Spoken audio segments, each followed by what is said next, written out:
السلام عليكم ورحمة الله تعالى وبركاته. مرحبا بكم في مطبخكم مطبخ إسراء شانيل. كنتمنى من الله يلقاكم هذا الفيديو بصحة جيدة إن شاء الله، تكونوا بخير وعلى خير. وجيتكم اليوم فيديو جديد نقدم لكم حريرة بطريقة مختلفة وبالخضر كتجي زوينة، كنتمنى من الله تعجبكم. بسم الله، نبداو على بركة الله. اللهم صل وسلم وبارك على سيدنا محمد وعلى آله وصحبه أجمعين. هانتوما عندي هنايا الحمص اللي سلقته في الماء كما كتشوفوا، وعندي خيزو، عندي البربه، جوج بربات هانتوما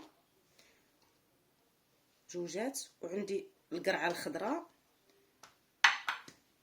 وعندي هنايا البطاطا واحد 3 البطاطات اللي قسمتهم، وعندي مطيشه واحد 3 الحبات ديال المطيشه، وعندي هنايا العدس اللي مغسول من طبيعه الحال، عندي الفول هانتوما كما كتشوفوا حتى هو نفس الحاجه، وعندي اللحم هنايا اللي قطعته طريفات على هذا الشكل هذا. اللي ما عندوش ماشي مشكل، ماشي بالضروره. عندي الزيت ما بين البلديه والروميه هنايا نص كاس، عندي الشعريه ها هي، عندي قزبر ومعدنوس اللي قطعتهم مفرومين على هذا الشكل هذا، وعندي الكرافس كما كتشوفوا. عندي التوابل هنايا، عندي قرقوم عواد، وعندي بزار، وعندي الملحه وسكنجبير. هادو هما التوابل اللي غنخدم بهم. وهاد الحريره يا البنات ما كتكونش كديروا كلشي دقه واحده. كنجيب الكوكوط ديالي هانتوما، كناخذ الكوكوط كندير فيها الحمص هو الاول، كنزيد عليه الفول. كلشي كيدار دقه واحده يا البنات، هذه ما كتشحر ما حتى شي حاجه. كندير العدس حتى هو، كندير اللحم ديالي،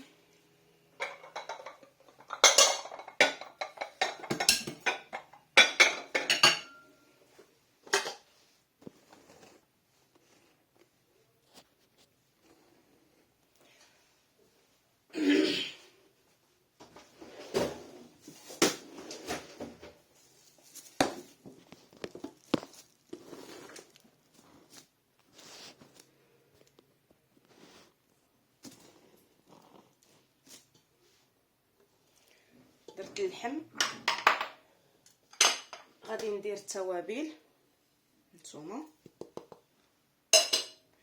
وغادي ندير الكرافس شويه بالزايد، الحريره كتبغي الكرافس. غندير شويه ديال القزبر ومعدنوس،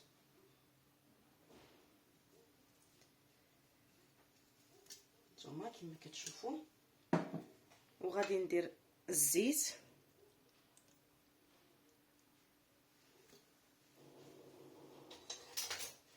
غادي نخلط هاد المكونات على هاد الشكل هذا. غادي ندير الخضره ديالي، غندير ديك البطاطا ومطيشه،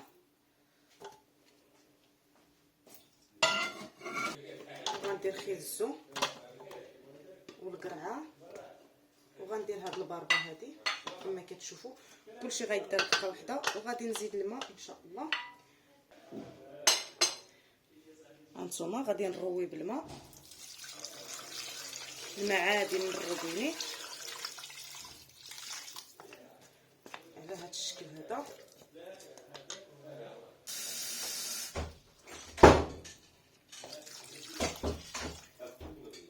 كما كتشوفوا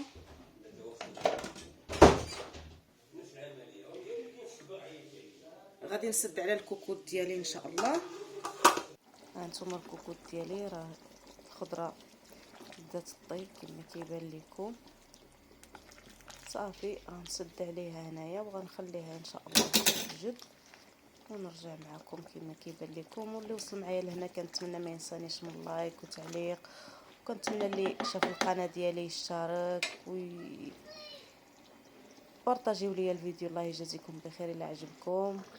وهانتوما الخضره الحريره ديالي طابت، ديك الخضره راه هي طايبه على مزوينه هي البنات. هانتوما وهذه مفيده، ما كضر لا في المعده لا حتى شي حاجه. كندخلوا فيها الخضره وكيستافدوا منها الوليدات. هانتوما انا وليداتي ما كياكلوش ليا لا القرعه الخضراء لا داك سميتو خيزو لا الباربه. وبهذه الطريقه هذه والله يا البنات الا شربوا ديك الحريره عزيزه عليهم كتجي شي حاجه زوينه ومختلفه، وخصوصا دابا قرب رمضان ان شاء الله.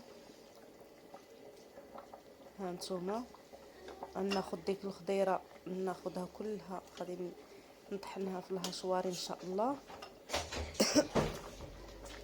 كما كيبان لكم. غنحيدها كلها بالطريقه هذه وغنطحنها، وانه هي باش غادي ندور الحريره ديالي كما كتشوفوا. ها نتوما تما حيدتها خليت هذوك المكونات. ها نتوما هنايا الخضره بعد ما طحنتها غنطحنها هكايا في هذا الهشوار كما كتشوفوا ونضوي بها ان شاء الله. ها نتوما بعد ما رويت بها الكوكوط ديالي غتغلي ان شاء الله وغتبان لكم كي كتجي، ما كتحتاج لا دقيق لا حتى شي حاجه. هذيك البطاطا وداك خيزو الخضره كيخليوها تعقاد. ها نتوما بعد ما وجدات كتجي على هذا الشكل هذا، كتجي حريره رائعه غلات بلا مطيشه الحوك بلا الدقيق الفورص. ها نتوما ها بالخضره كتجي واحد الحريره وما تفرقيش بينها وبين الحريره الاخرى العاديه، كتجي زوينه. ها نتوما نخويها في الجبيبنات وما شهيتكمش، كنتمنى اللي تشها يسمح ليا. الله يجازيكم بخير. وهذا هو الفيديو ديالي كما كيبان لكم. نتمنى تعجبكم طريقتي في هذه الحريره هذه وتجربوها، واكيد اكيد غتعجبكم ان شاء الله، حيت فيها الفوائد ديال الخضره. وقدمتها على هذا الشكل هذا مع هذه الفطيره والمسمن الملوي مغربي من طبيعه الحال كما كيبان لكم. كنتمنى من الله تنال الاعجاب ديالكم. فيديو خفيف وظريف كما كيقولوا، كنتمنى ينال الاعجاب ديالكم، ونتلاقاو في فيديو جديد ان شاء الله. في امان الله ورعايته، مع السلامه. وكنشكركم بزاف بزاف على التفاعل ديالكم وعلى الدعم ديالكم. الله يجازيكم بخير، الله يسهل على الجميع يا ربي، ومع السلامه في امان الله.